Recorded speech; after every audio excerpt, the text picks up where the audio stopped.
کے بارے میں سنا یہ تھا کہ ان کا وقت بہت قیمتی ہے، ایک منٹ بھی ایک سیکنڈ بھی وہ ضائع نہیں کرتے، بہت قیمتی وقت ان کا اور بہت ٹائم کے پابند۔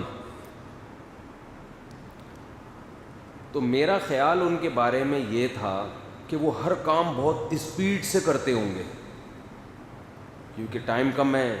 تو انگریزوں کی طرح ہم نے تو بچپن میں جو انگریزی فلمیں اللہ معاف فرمائے دیکھی ٹی وی میں، سینما گھروں میں جا کے نہیں، جو آیا کرتی تھی نا اس وقت، تو گوروں کو ہم دیکھتے تھے ایک دم اسپیڈ میں سارے کام نا، ٹھک ٹھک ٹھک جا رہے ہیں، آ رہے ہیں، یہ وہ پھڈے بھی اسپیڈ میں، ہر چیز اسپیڈ میں۔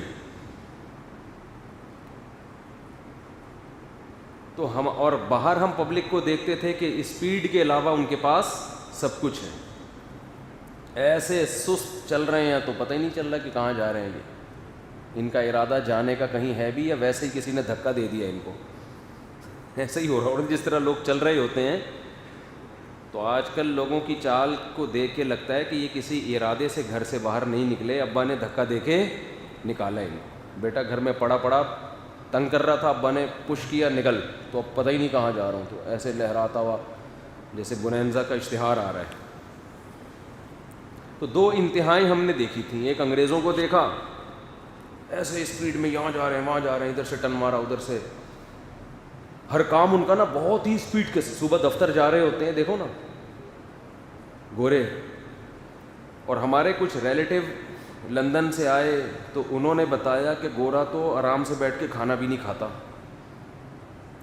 ان میں تو بہت سے لوگ چلتے چلتے برگر ایک ہاتھ میں بوتل کھایا اور پیا، بس سب نہیں کرتے ہوں گے یعنی بہت سے لوگ، یہ کلچر ہے، کھانا بھی کھاؤ تو انتہائی اسپیڈ کے ساتھ۔ بس بچے پیدا کرنے میں سست ہیں، ان میں ہماری اسپیڈ الحمدللہ اچھی ہے، ٹھیک ہے، اس میں ان کی اسپیڈ کم ہے، ہماری الحمدللہ ابھی تھوڑی سی سستی آنے لگی ہے، لیکن میرے بیان جو سن رہے ہیں پراپر، ان کی اسپیڈ مینٹین رکھا ہوا ہے انہوں نے اسپیڈ کو الحمدللہ۔ تو جو گوروں میں ہم نے دیکھا کہ بھائی برگر کھاؤ، بس کیا روٹی پراٹھے بیٹھ کے لقمہ چبا چبا کے گھنٹہ لگا دینا، یہ ان کے ہاں نہیں۔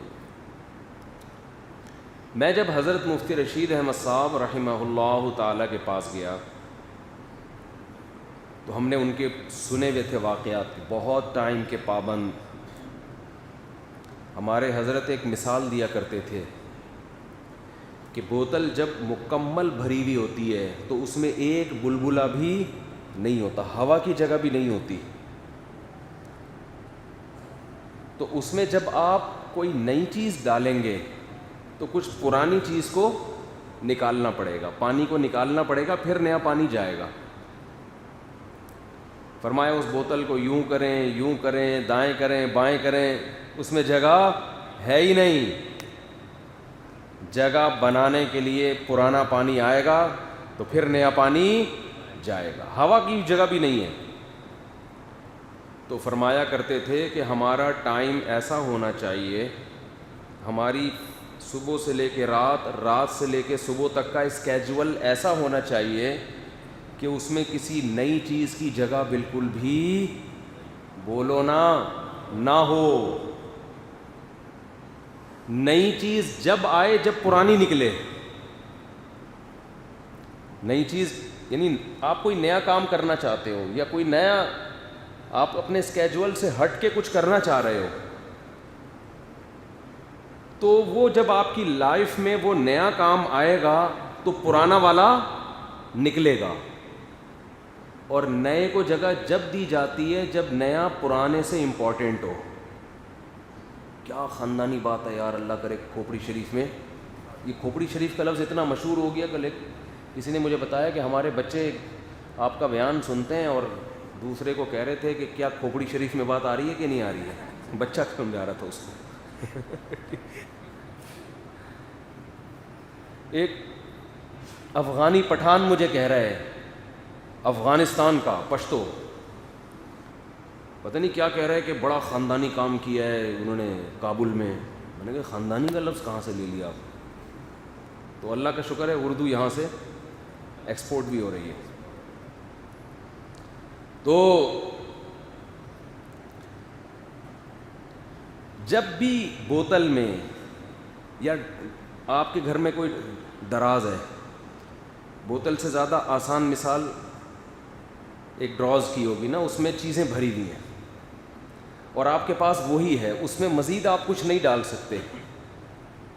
فرض کر لیں نوٹوں سے بھری ہوئی ہے، پاکستانی روپیز 5,000 نوٹ کے گڈیاں اس ڈراز میں، وہ دراز جو ہے فل ہے، اس میں مزید ایک گڈی بھی نہیں آ سکتی، 1 روپیہ کی بھی گنجائش نہیں ہے، آپ نے بھر دیا اس کو.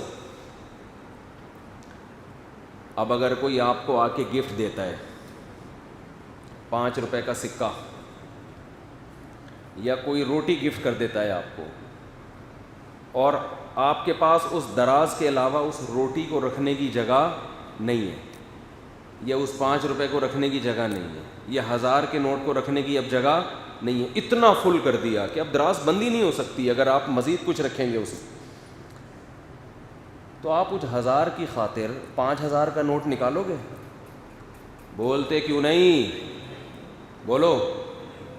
5000 کی مثال کے بجائے میں 1000 کی مثال دیتا ہوں، وہ زیادہ اچھی طرح کھوپڑی میں آئے گی، کیونکہ 5000 کے نوٹ کی ویلیو ڈالر یا ہم مسقط کے کرنسی یا کویت کی کرنسی سے بھی مقابلہ نہیں کر سکتے نا، وہ تو 5000 تو اس سے بھی زیادہ ہے. ایسی مثال ہو جس کا مقابلہ تو کرایا جا سکے نا، 1000 کے نوٹ سے بڑی ہوئی ہے.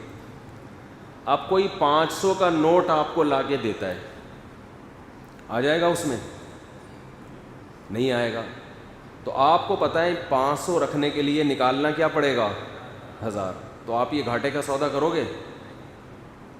نہیں کرو گے. آپ بولو گے بھائی میرے پاس جگہ نہیں ہے، جیبیں بھی فل ہیں، دراز بھی فل ہے، اور اس کے علاوہ میرے پیر صاحب نے منع کیا کہیں اور پیسے رکھنے سے. مثال دینے میں گورنمنٹ کی طرف سے کوئی پابندی نہیں، مثالیں فرضی ہی دی جاتی ہیں. قرآن نے بھی بہت سی مثالیں دی ہیں جو فرضی ہیں. او کظلمات فی بحر اللجی یغشاہ موج من فوقہ سحاب، سمندر کی تہ کا اندھیرا، لہروں کا اندھیرا، بادلوں کا اندھیرا، اور سمندر کی تہ میں کھڑا ہو کر اپنا ہاتھ نکال رہا ہے، ہاتھ نظر نہیں آ رہا. تو جیسے یہ شخص اندھیروں میں ہے، کافر اس سے بھی زیادہ اندھیروں میں ہوتا ہے. اب بتاؤ یہ فی نفسی ہی یہ مثال پاسبل ہے، ممکن ہے کہ ایک آدمی سمندر کی تہ میں ہو، اتنے اندھیرے ہوں، اور ہاتھ نکال کے چیک کر رہا ہو؟ عملاً ممکن ہے؟ کیا ہو گیا؟ بول دو نہیں ہے. یہ تو بندہ مر جائے گا. لیکن اتنی گہرائی میں جا کے کھڑا ہو کیسے ہوگا؟ ہاتھ نکال کے دیکھا گیا. کیوں؟ یہ میں اس لیے کہہ رہا ہوں کہ میرے بیانات پہ بعض لوگ کہہ رہے ہوتے ہیں فرضی کس سے کہانیاں سنا رہا ہے. فرضی کس سے نہیں سنا رہا. یہ مثالیں پیش کر رہا ہوں، اور ان مثالوں سے وہ چیز ثابت کر رہا ہوں جو قرآن و سنت سے ثابت ہے.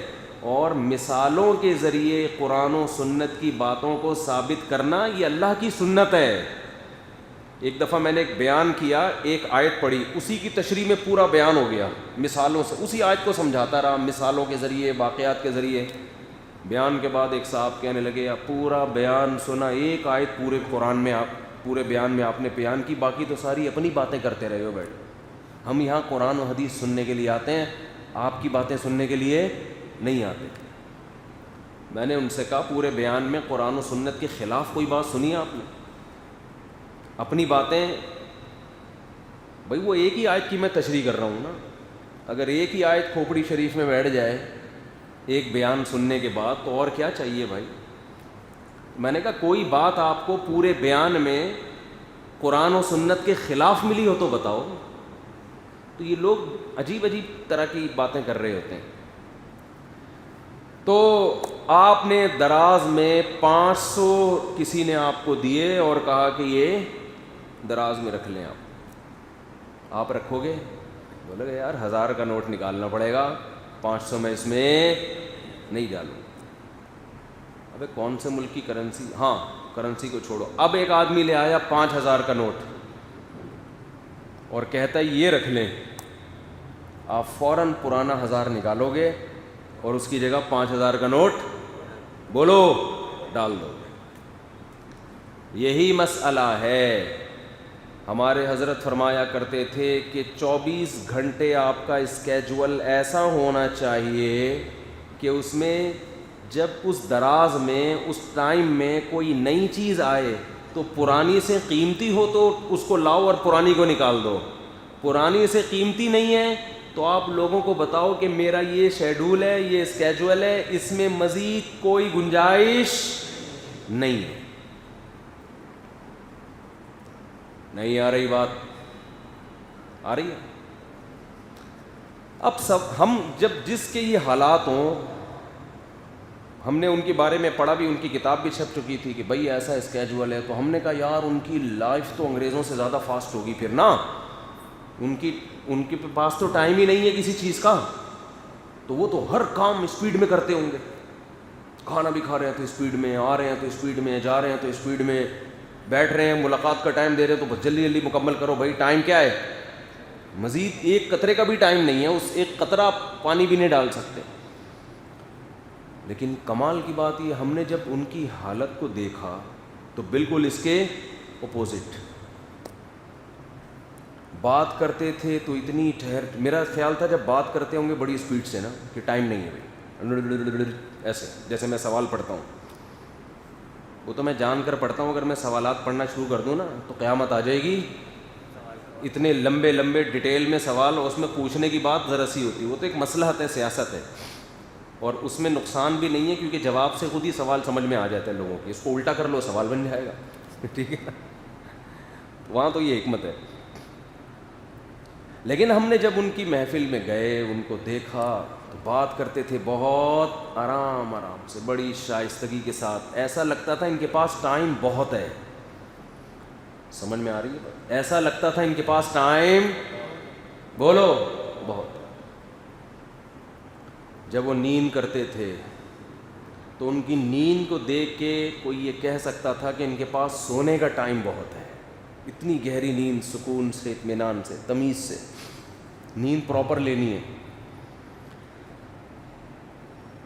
جب وہ محفل میں بیٹھتے تھے, گپ شپ لگاتے تھے طلباء کے ساتھ, ہنسی مذاق کی باتیں بھی ہوتی تھیں, تو ان کی محفل کو دیکھ کے لگتا تھا ان کے پاس ٹائم, بولتے کیوں نہیں, بہت ہے.